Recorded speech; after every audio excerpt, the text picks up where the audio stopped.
Hey, what's up guys? My name is Beckett and welcome back. Today in Division 2, we're going to be going over the Westside League. Now, this is the first global event going on in Season 5, and you can get a lot of great rewards out of this, and we're going to go through everything you need to know, as well as any builds that might help you get through this event. But before we get started, if you enjoy the content, hit that subscribe, like, leave a comment. As well, you can find me over on Odyssey if you don't want to support big tech. Alright, let's not waste too much time. So we're going to be going over the Westside League. Now, if you don't know how to find the time trial or any of the events, go ahead and hit your start or escape menu, and you can pop over to your seasons tab and just double click on Westside League. And we're going to have some different time trials that we need to complete. Now, all of these can be done on solo, but if you are circling, go ahead and hop in a group, and you're going to find a group right away, especially if it's those first couple of days. There's going to be everyone trying to get it done right away. Now, it is worth mentioning, if you have more than enough time to finish all these events in 1 week, you can wait till next week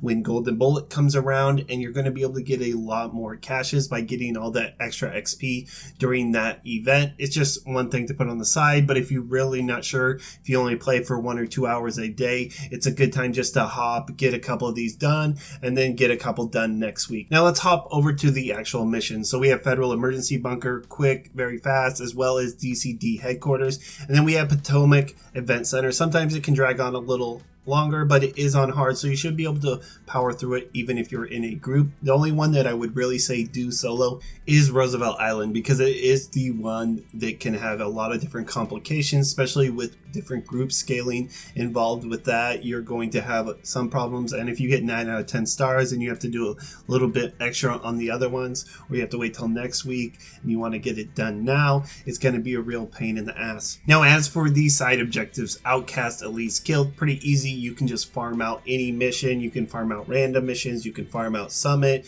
You can go to different control points. It doesn't really matter, but you're going to be able to get this fairly easy. Now, as for the Outcast members burned, I would really suggest going with the Eclipse Protocol build, and we're going to show it right now. We're not going to spend too much time on it, but it is a 4-piece Eclipse Protocol build. Just make sure you're all your skill tier, you're running status effects on every piece. We are going to be using the vial and any other piece, as long as it's not a backpack or a chest piece.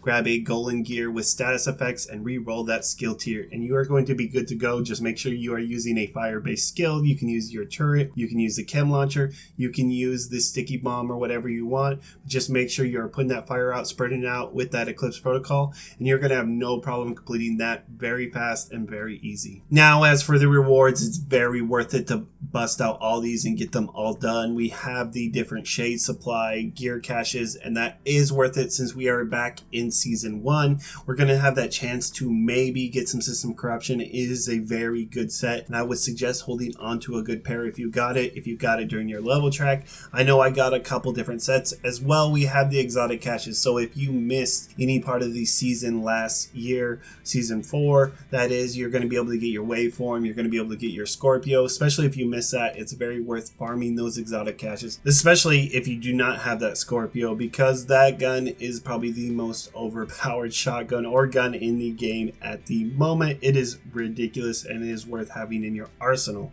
Other than that, you shouldn't have too much trouble. Just make sure you're running that Eclipse Protocol so you can get all your Outcast burned and get it done. And like I said, it may be worth it to do it next week if you know you can finish everything in a week. And if you are just trying to do a couple of the rewards, I would just go after the gear crafting ones, the stuff that will give you optimization materials, or your system corruption stuff if you are looking for that. If you already have all the exotics, it's generally not worth going up there unless you want that collectible. Now, if you are looking for other Division 2 content, I do builds, tutorials, Division 2 news. We do everything over on my channel. Go ahead and check it out. And again, thanks for watching.